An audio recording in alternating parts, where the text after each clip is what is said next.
Furious Arab billionaire was leaving, until the waitress Fluent Arabic made him freeze. What could make a furious billionaire stop in his tracks? And why would a waitress speaking fluent Arabic change the moment so suddenly? Hello everyone, and welcome back to the channel. We're so glad you're here to experience another powerful and emotional story with us. Before we begin, make sure to subscribe to the channel and turn on notifications so you never miss a new story. Thank you so much for being here, for watching, and for supporting our channel. Your support truly means a lot to us. Now, let us know in the comments. What would you think if a waitress suddenly spoke fluent Arabic to an angry billionaire? With that question in mind, let's step into the opening moments of this unforgettable story. The silver tray hit the marble floor just as Ethan Vale turned toward the exit. Head snapped up, glass trembled, a fork spun in a bright circle, then still beneath the chandelier light. Ethan did not stop because of the noise. Men like him had learned to walk through noise. He kept moving, jaw locked, black suit sharp against the amber glow of the private dining room, while four business partners hurried after him, and the hotel managers exchanged the kind of frightened glances that only appear when money begins to leave a room. Then a voice rose behind him. Clear. Female. Steady. Please wait. You were insulted in Arabic, and you deserved better than silence. That made him freeze. Not slow. Not hesitate. Freeze. The room went so quiet that even the hum of the wine cooler seemed loud. A candle cracked softly in its glass. Someone near the bar sucked in a breath and forgot to let it out. Amina Brooks stood near the fallen tray, one hand still open from where the shock had left it hanging in midair. Her apron was splashed with pomegranate glaze. A shard of water glass glittered near the toe of her black work shoe. She did not look rich, powerful, or protected. She looked like a waitress who had just stepped across a line no one else in that room would dare touch. But she did not lower her eyes. Ethan turned. Slowly. His face was unreadable, but his anger had changed shape. A moment earlier it had been the cold anger of a billionaire leaving a bad deal. Now it carried something sharper, something personal. One of the hotel executives rushed forward first, voice thin with panic. Amina, that is enough. Another manager added, clean this up now. A third tried to smile at Ethan and failed. There's been a misunderstanding. Amina did not move. That was the first shock. The second came when she spoke again, still in Arabic, careful and fluent, each word landing with quiet dignity. No misunderstanding. He mocked your mother's accent. He said a man like you could buy the building, but never buy refinement. The words dropped like stones into deep water. No one else in the room understood the language, but everyone understood the effect. Ethan's shoulders hardened. One of the business partners looked suddenly interested in his own cuff link. The executive nearest the table went pale enough to match the linen. Amina was no longer just a server who had interrupted service. She was now the only witness willing to tell the truth out loud. Ethan took one step back into the room, then another. His polished shoes stopped beside the broken glass. Who said it? He asked in English. His voice was low, but the room felt smaller around it. No one answered. The scent of seared lamb and butter had gone heavy in the air. Ice melted in abandoned water glasses. From the kitchen doors came the soft metallic chatter of a pan being set down too fast, then silence again. Even the staff standing in a neat line by the wall seemed to shrink into their uniforms. Amina swallowed once. She knew what this could cost. Not a tip. Not one shift. Everything. A server who embarrassed management in front of investors did not usually get a second chance. The hotel had rules, spoken and unspoken, and the most ruthless one was simple. Protect the deal, not the truth. Still, she lifted her chin and pointed. Not at a guest. At one of the hotel executives. The oldest one. The one who had laughed first. The man's face collapsed before his words did. This is outrageous. But now the balance had changed. Not because Ethan shouted. Because Amina had forced the lie into daylight. Ethan looked at the executive, then at Amina, then down at the broken tray by her feet. For a brief second his eyes caught on her hand. A thin white scar crossed the inside of her wrist, old and clean, almost hidden under the cuff of her sleeve. Something flickered in his expression. Crystal shivered in the quiet after the accusation. The dining room, moments earlier full of silverware chimes and polished laughter, now held only the low hum of ceiling vents and the faint scent of spilled citrus glaze from the shattered tray on the floor. Light from the pendant lamps struck the broken glass at Amina Brooks's feet and made it look almost ceremonial, as if the room itself had been forced to witness something it could not politely ignore. One of the hotel management team stepped forward first, too fast, too smooth. He said there had been a misunderstanding. He said investor pressure made people emotional. He said the evening should continue. Amina did not move. Her shoulders stayed square. Her breathing stayed even. Quiet, but not weak. Dignity has a sound when it enters a room. Sometimes it is simply the refusal to step back. Ethan Vale bent once, not toward the executive, but toward the floor. He picked up a folded linen card that had landed beside the broken tray.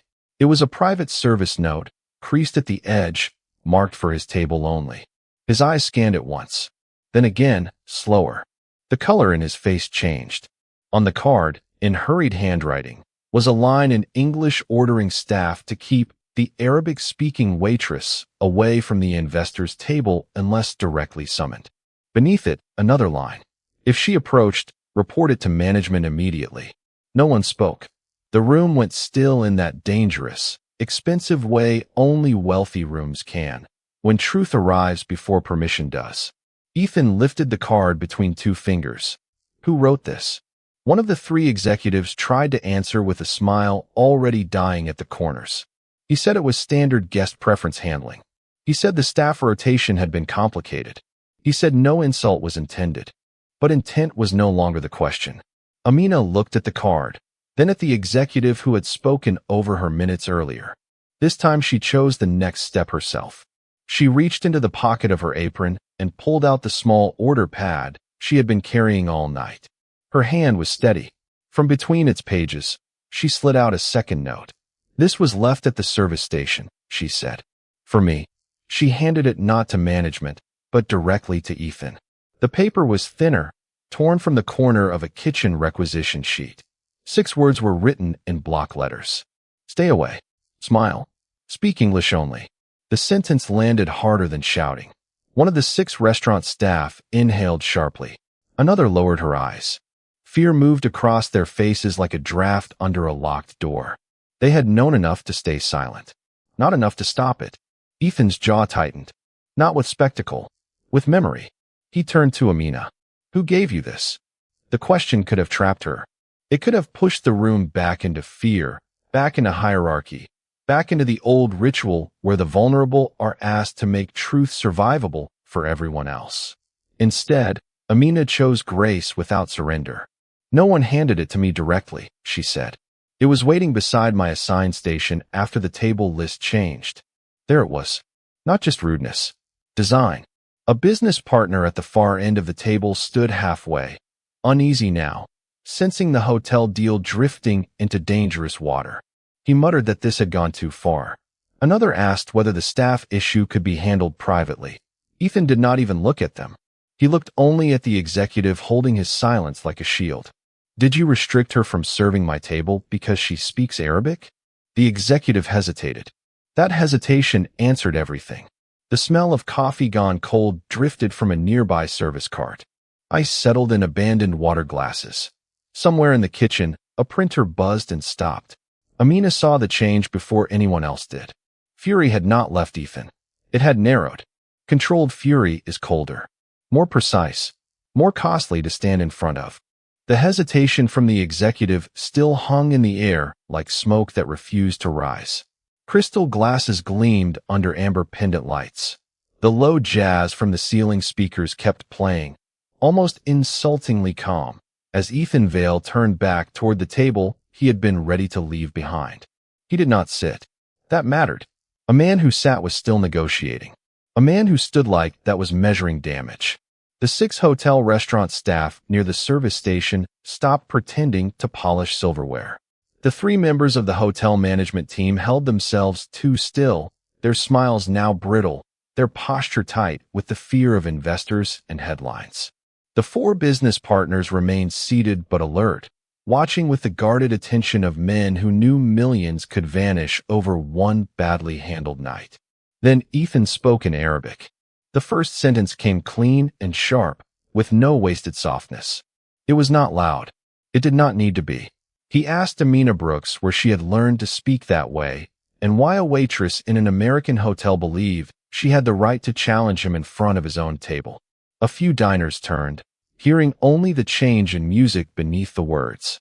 Amina did not reach for a tray. She did not lower her eyes. The scent of cold coffee from the service cart mixed with lemon polish and roasted lamb, and for one brief second, the whole dining room felt like a place holding its breath. When she answered in Arabic, the room changed again. Her voice was even, respectful, unafraid. She told him language was not rank. Truth did not need permission, and hospitality was not obedience when dignity was being insulted. One of the business partners blinked hard. One member of the management team nearly stepped forward, then stopped. The quiet deepened. Ethan studied her with an intensity that made the air feel thinner. He asked another question, faster this time, edged with suspicion. He asked who had taught her those phrases, those regional turns, those old-fashioned courtesies layered inside modern words. No training manual gave a person that. No hotel language course could. Amina answered without rushing. She said some things were learned from books, some from listening, some from surviving long enough to know the difference between power and honor. That answer landed, not because it was dramatic, because it was true. A spoon slipped from somewhere in the dining room and struck a plate with a small metallic ring. Nobody moved after that. Even the kitchen printer stayed silent now, as if the building itself understood this was no longer about service. Ethan took one step closer. His expression did not soften. If anything, it became more exact. He asked her, in Arabic, what she thought she understood about honor. He asked it like a challenge and a warning together. He asked it like a man certain the wrong answer would expose her. Amina held his gaze. Then she answered with the kind of restraint that comes only from experience paid for in private. She said honor was easiest to perform when everyone was watching. Harder when no one important seemed to care.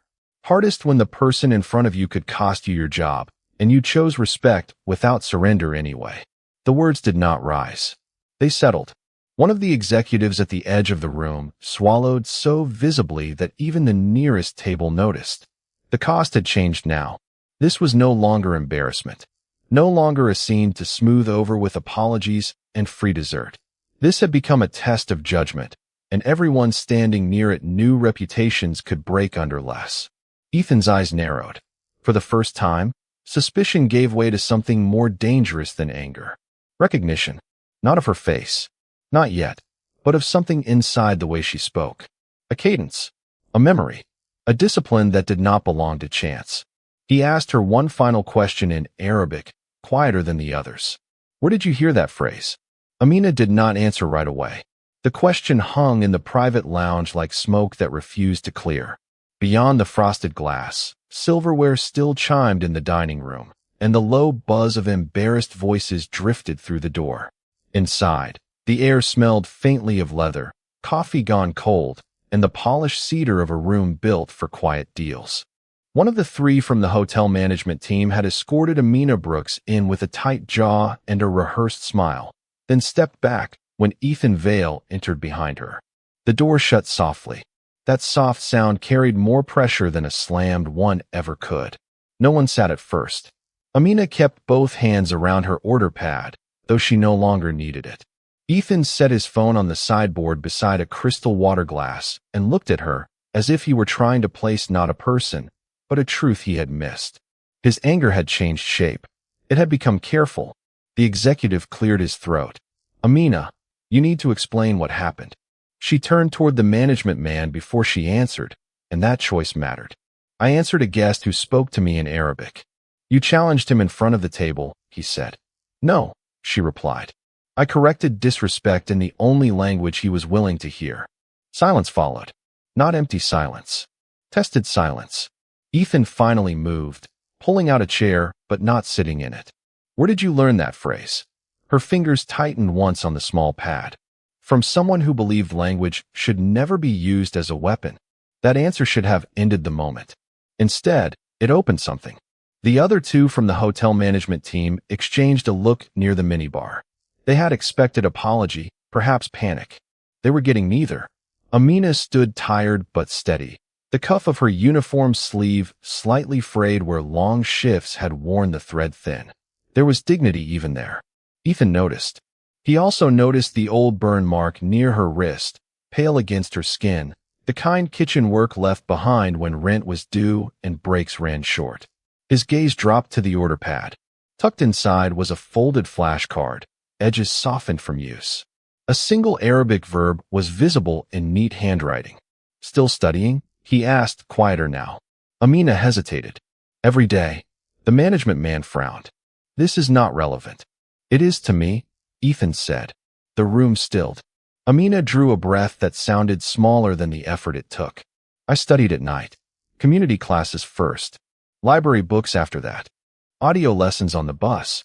I took this job because it had health insurance for my mother and steady hours, if the schedule held. She swallowed. I did not learn Arabic for a performance. I learned it because some promises in a family do not leave room for easier choices. No one interrupted her this time. The polished calm around Ethan shifted in a way only a watchful person could see. Betrayal had taught him to distrust polished people, educated people, people who knew exactly what to say in expensive rooms. Elite circles had smiled in his face, then sold fragments of his trust by dessert. That was why he had tested her so sharply. Grace, to him, often arrived disguised as theater. Yet nothing about Amina felt rehearsed. You speak with structure, he said, not memorized phrases. My father taught me grammar before he was gone, she answered. The rest I built myself. That landed between them with a weight no one else in the lounge fully understood. Ethan looked down at the untouched water glass. People have used my language to flatter me, to manipulate me, to make me lower my guard. His voice stayed level, but the bitterness beneath it was old. You did not. Amina met his eyes. I was not trying to reach your guard. Then what were you reaching for? Respect. The words settled into the cedar-scented room like a verdict. For the first time, Ethan gave a small nod. Not approval, not surrender, recognition of cost. The cedar-scented private room seemed to tighten around that last word. Respect did not land like a plea. It landed like evidence. A soft hum from the recessed lights filled the pause. Crystal gleamed. Linen stayed untouched. Beyond the frosted glass, the restaurant carried on with careful footsteps and lowered voices. But inside that room, silence had become sharper than shouting. Amina did not look away first. Ethan Vale rested 2 fingers beside his water glass, then drew them back as if some older memory had brushed his hand. Respect, he repeated, not to challenge her now, but to test whether the word could still bear weight. His gaze shifted toward the closed door. Then tell me what they said. The room cooled. Amina inhaled once, slow and measured. She had been trained to smooth over disasters, not uncover them. Serve the table. Protect the house. Keep the evening moving. But some moments asked for grace, and others demanded truth. It wasn't the delay, she said. One of the candles flickered. It was the phrase used in the service corridor after your request for the meal sequence was passed back to the kitchen. Her voice stayed even. A staff member mocked the custom. Not the timing. The custom itself. Ethan's face did not move. That was what made it worse. Amina continued, each word chosen carefully, like stepping across glass. They said the room was being held hostage by Desert Prince Theater. She let the ugliness stand on its own. Then they laughed about the dates, the coffee, and the order of service. One of them called it a performance for ego. The stillness changed shape. That was no longer impatience. No longer inconvenience. No longer a powerful man reacting badly to a late dinner. It was heritage reduced to a joke. It was ritual treated like costume. And beneath it all was something colder. The assumption that money should absorb insult quietly if the check was large enough. Ethan stood. The chair moved back over the carpet with almost no sound, but the force of the motion struck the room like a slammed door. He turned toward the window, overlooking the dim city blocks below, jaw locked, shoulders rigid. In the reflection, his expression looked older than 42. When I was 19, he said, My father taught me never to break bread in a room where people laugh at what they do not understand. His voice remained level. He said a deal signed after that becomes a receipt for your own humiliation. Amina felt the truth of that before she answered. Then they insulted more than you. Yes, Ethan said. They insulted every hand that taught me what that table means. Footsteps approached outside. Fast. Controlled. Then the door opened. All three members of the hotel management team entered with polished concern already on their faces. Behind them, through the brief opening in the doorway, two of the hotel restaurant staff could be seen hovering in the corridor while the rest kept their distance near the service station. Somewhere farther back, the four business partners waited in uneasy formation, pretending not to listen. We understand there's been a misunderstanding, said one of the executives, voice smooth for damage control. No, Amina said quietly. There was a statement. The executive's glance cut toward her, sharp and warning. This can be handled internally. Another stepped in. The language may have been taken out of context. Context. Some words were knives no matter where they were placed. Ethan turned from the window. Say that again. No one did. The executive tried another route. Hands open, smile disciplined. We value every culture represented in this hotel. If a staff member made an inappropriate joke, we'll address it through proper channels. There's no reason to let one careless remark jeopardize a partnership of this size. There was at last, not remorse, containment. Amina saw it plainly now. They were not trying to honor the insult. They were trying to bury it under policy, branding, and the promise of private consequences no one would have to witness. Ethan's expression hardened into something final. Crystal glasses trembled on white linen. The air smelled faintly of cardamom, hot butter, and expensive cologne. Somewhere near the bar, ice cracked into a shaker, but no one reached for a drink. What the hotel management team had offered was not justice. It was insulation. The oldest trick in polished rooms is simple. Make harm sound procedural, and hope dignity grows tired before power does. But quiet does not always mean surrender. Sometimes quiet is the last breath before truth speaks. Amina Brooks set the tray down with careful hands. Porcelain touched tablecloth without a sound. One of the 6 hotel restaurant staff glanced at her, then quickly away. The 3 members of the hotel management team stood in a rigid line near the private dining room entrance, each face arranged into the same expression of corporate concern. The 4 business partners remained seated, uneasy now, their earlier confidence thinning into silence. Ethan Vale did not sit back down. His jaw tightened. His hand remained on the back of the chair he had nearly left behind. The investor's leather briefcase rested beside the table, still closed, still waiting, as if even it understood that the room had shifted beyond contracts. Then Amina spoke, not in English, in Arabic. The first words were low and steady, almost gentle, but every syllable landed with precision. She asked him whether he intended to punish the guilty man, or whether wounded pride was about to devour everyone in reach. She asked whether justice, if it was real, could survive being confused with power.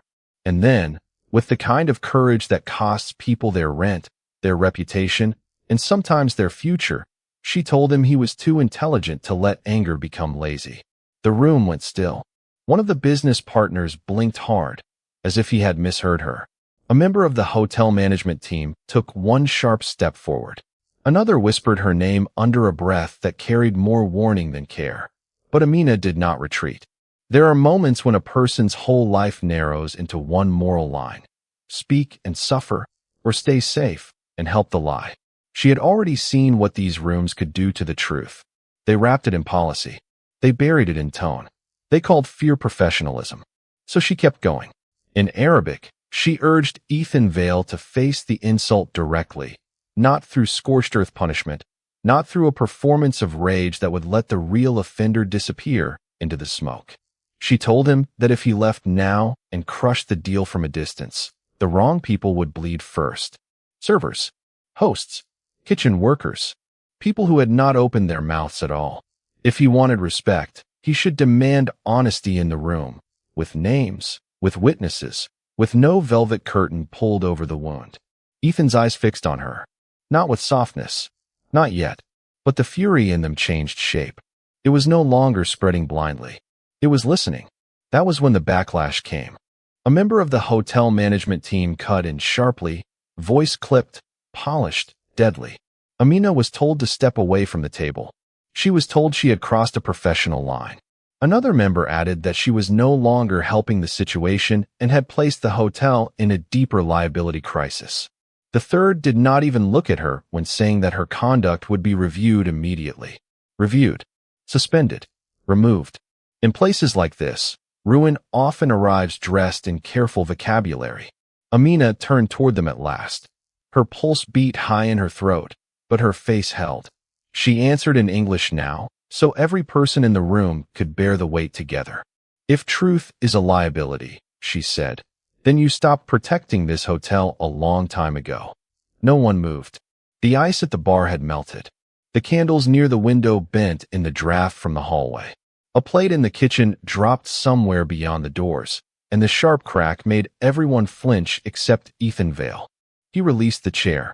The room did not exhale when the chair legs settled back onto the floor. It only changed shape. Soft jazz still leaked from the ceiling speakers. The scent of butter, grilled sea bass, and floor polish hung under the chandeliers.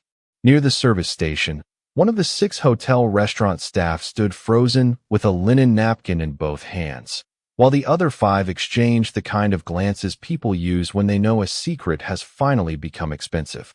One of the 3 from the hotel management team recovered first. He stepped forward too quickly, smile thin, voice smooth with panic. He said there had been a misunderstanding. He said emotions were high. He said the restaurant would be cleared for privacy. But then Amina Brooks did not move. Quiet can be a kind of witness.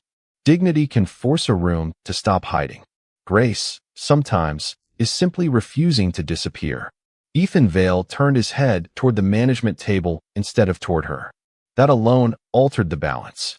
A few minutes earlier, his anger had threatened the room. Now his attention judged it. The oldest of the 4 business partners reached for the leather folder beside his water glass.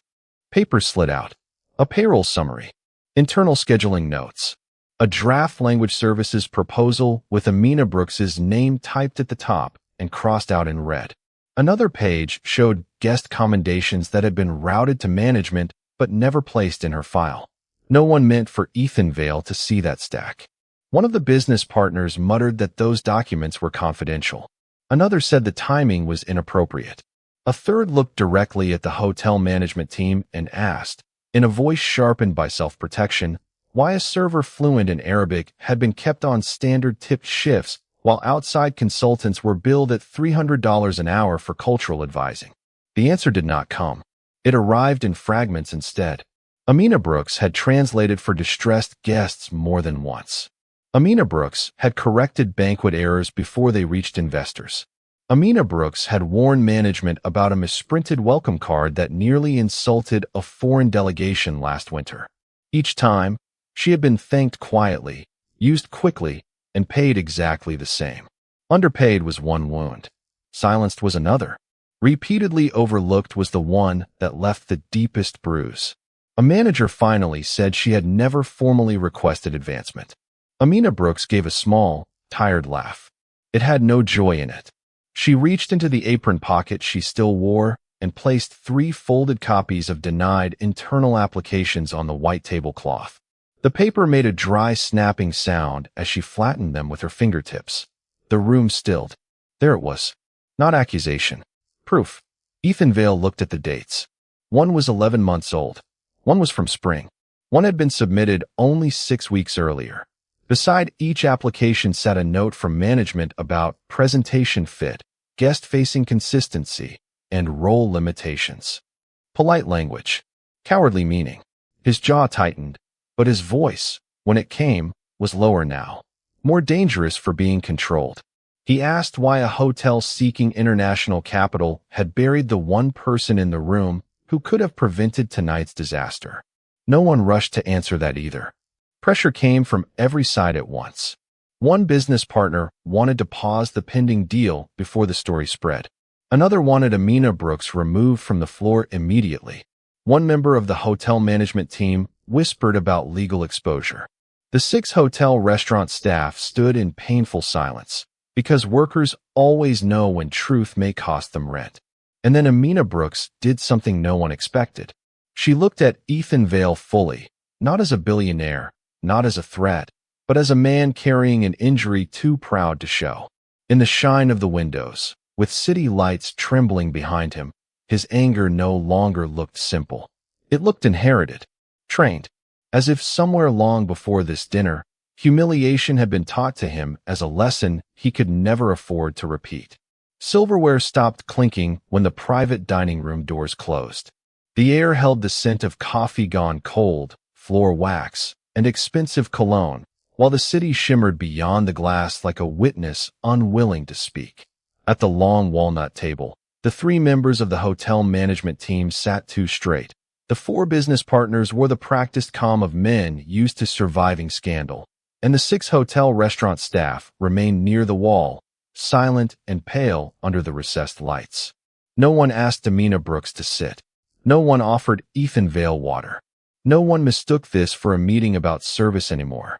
One executive from the hotel management team folded a napkin with precise fingers and said the incident had already been misread at an emotional volume. Another insisted the priority was preserving investor confidence before morning markets opened. A third tried to pin the entire collapse on staff over familiarity, as if cruelty became smaller when dressed in corporate language. Amina heard every word. She also heard the vent humming above them. And then she heard her own pulse steady. That steadiness was grace, though no one there would have called it that. She had come into the room needing this job, needing next month's rent, needing the thin line of stability she had fought too hard to lose. But dignity sometimes asks a harder price than hunger. Dignity asks a person to name what happened in full, even when power is hoping exhaustion will do the lying for it. One of the 4 business partners turned toward Ethan Vale and offered him the oldest temptation in rich rooms, revenge disguised as control. They said the hotel management team had mishandled his evening, insulted him publicly, endangered the pending deal, and embarrassed a man no one could afford to embarrass. If he wanted names removed by dawn, contracts frozen, careers ended, they would make the calls. Silence followed. Deep, careful, dangerous silence. Ethan Vale rested one hand on the back of a chair, but did not sit. His jaw tightened. The room almost leaned toward him, eager for punishment, because punishment is easier for systems like that. It cleans the surface while protecting the disease underneath. He could have broken them with a sentence. He could have bought their fear by sunrise. He could have called that justice. Instead, his eyes shifted to Amina Brooks. It was her turn to decide whether truth would cost more than survival. She drew in a breath that tasted faintly of lemon polish and old espresso. Then she spoke in Arabic first, low and clear, not to impress anyone now, but to remove all room for translation, distortion, or escape. The language settled over the room like a bell tone. Ethan Vale went still, and the men who had earlier dismissed her as a server with a tray suddenly had to watch the architecture of power change around a woman they had not bothered to see. Then she repeated everything in English. She did not soften it. She named the remark made about his accent. She named the mocking tone. She named the order given to keep her quiet. She named which member of the hotel management team had told the 6 hotel restaurant staff to move the service along, while humiliation was still happening. No raised voice. No trembling performance. Just facts, one after another, each one placed with quiet dignity. One executive interrupted and claimed she was protecting Ethan Vale for personal gain. Amina turned toward the wall of 6 staff and asked only one question. Who had been told to clear the table early? A young member of the hotel restaurant staff lifted a shaking hand. Then another nodded. Then all excuse collapsed. The room changed in a single breath. Not because power had become moral, but because witnesses had become brave. Redemption rarely begins with thunder. Sometimes it begins with one honest voice making a second voice possible. A business partner muttered that this could still be contained. Ethan Vale finally sat down. That frightened them more. Ethan Vale finally sat down. That frightened them more. The chandelier light held still above him. Silverware stopped clinking. Even the low jazz from the ceiling speakers seemed to shrink, as if the room itself understood that noise had become dangerous. Amina Brooks stood with the order pad still in her hand, not hiding, not apologizing, not shaking now. One of the three people from the hotel management team tried to step forward with a polished smile, the kind built for damage control. He began to say there had been a misunderstanding. A business partner cut in, sharper, insisting the dinner should continue and private matters could be handled privately. Ethan Vale raised one hand. That was all. Silence obeyed him at once. He looked at Amina Brooks, not with the cold fury that had first frozen the room, but with something heavier. Recognition had already changed his face. Now truth changed his posture. He rose again, slowly, and the leather chair whispered across the floor. Then he spoke in Arabic. His voice was lower this time. Steady, almost reverent. He asked her to say it again. Amina held his gaze. The scent of coffee and floor polish hung between them. A glass trembled somewhere at the far end of the dining room. She answered in fluent Arabic, clear and unadorned, repeating the words she had spoken before. Words his late mother used to say when a person had been humiliated in public, that dignity leaves a room only when the innocent are forced to bow. Ethan closed his eyes for one brief second. When he opened them, the billionaire was still there. But so was the sun. He turned, not to Amina, but to the people who had counted on his anger more than his conscience. His voice returned to English.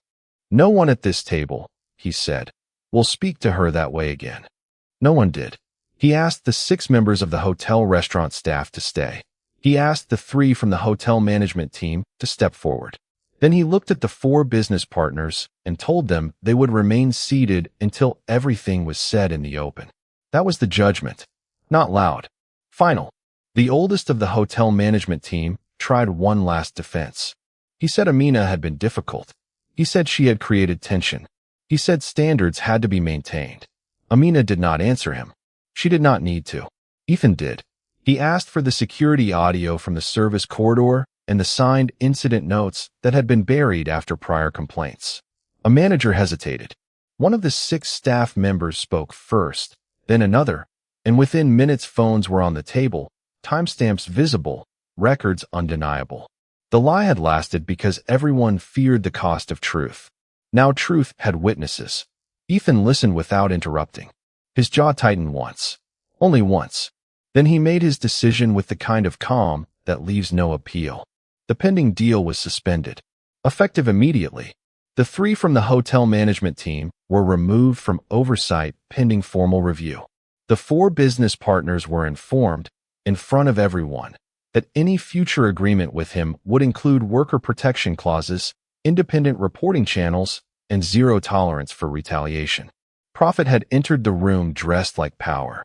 Grace sent it home smaller. Then Ethan turned back to Amina Brooks. For the first time that night, his voice carried no command at all, only respect. He thanked her in Arabic, not for flattering him, not for impressing him, for refusing to surrender her dignity when everyone in the room had silently priced it below a deal. Amina swallowed hard. The order pad in her hand bent at the corner. She told him, in the same language, that respect means little if it arrives only after wealth listens. A few people lowered their eyes. Ethan did not defend himself. He accepted the wound. That is true, he said. And because redemption means more than feeling ashamed, he acted.